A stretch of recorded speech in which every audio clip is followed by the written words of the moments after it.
আজ বাংলাদেশের 4 বিভাগে কালবৈশাখী ঝড় ও বৃষ্টিপাত হতে চলেছে এমনই কিন্তু জানাচ্ছে আবহাওয়া অধিদপ্তর। তো ফ্রেন্ডস, বাংলাদেশের কোন কোন বিভাগে ঝড় ও বৃষ্টি হতে চলেছে এই ভিডিওতে আপনাদেরকে বিস্তারিতভাবে জানিয়ে দেব। অবশ্যই ভিডিওটি শেষ পর্যন্ত দেখবেন। তার আগে আপনাদের কাছে ছোট্ট একটি রিকোয়েস্ট করছি, আপনি যদি আমাদের এই চ্যানেলটিকে এখনো পর্যন্ত সাবস্ক্রাইব করে না থাকেন তবে অবশ্যই সাবস্ক্রাইব করে নেবেন।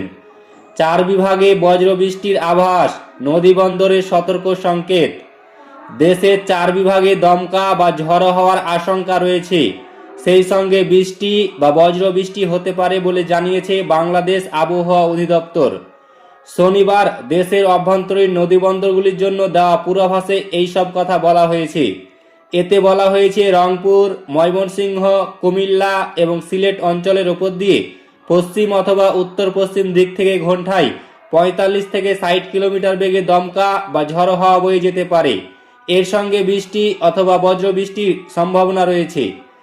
এ অবস্থায় সংশ্লিষ্ট এলাকার নদীবন্দরগুলিকে 1 নম্বর সতর্ক সংকেত দেখাতে বলা হয়েছে।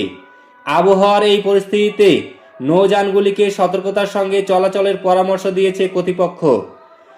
শনিবার আবহাওয়া দপ্তর থেকে প্রকাশিত সারা দেশের পূর্বাভাসে বলা হয়েছে, সন্ধ্যা 6টার পর থেকে রংপুর, ময়মনসিংহ ও সিলেট বিভাগের কিছু কিছু জায়গায় এবং রাজশাহী, ঢাকা, খুলনা ও চট্টগ্রাম বিভাগের 2-1 জায়গায় অস্থায়ীভাবে দমকা হাওয়া ও বিদ্যুৎ চমকানো সহ বৃষ্টি অথবা বজ্রবৃষ্টি হতে পারে। একই সঙ্গে কোথাও কোথাও বিক্ষিপ্ত শিলাবৃষ্টি হতে পারে।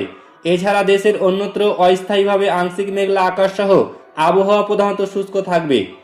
একই সঙ্গে সারা দেশে দিনের তাপমাত্রা সামান্য কমতে পারে এবং রাতের তাপমাত্রা প্রায় অপরিবর্তিত থাকতে পারে। তো ফ্রেন্ডস, এই ছিল আজকের বাংলাদেশের আবহাওয়া সংক্রান্ত বিগ ব্রেকিং নিউজ। ভিডিওটি ভালো লাগলে লাইক করবেন, শেয়ার করবেন এবং চ্যানেলটিকে অতি অবশ্যই সাবস্ক্রাইব করবেন।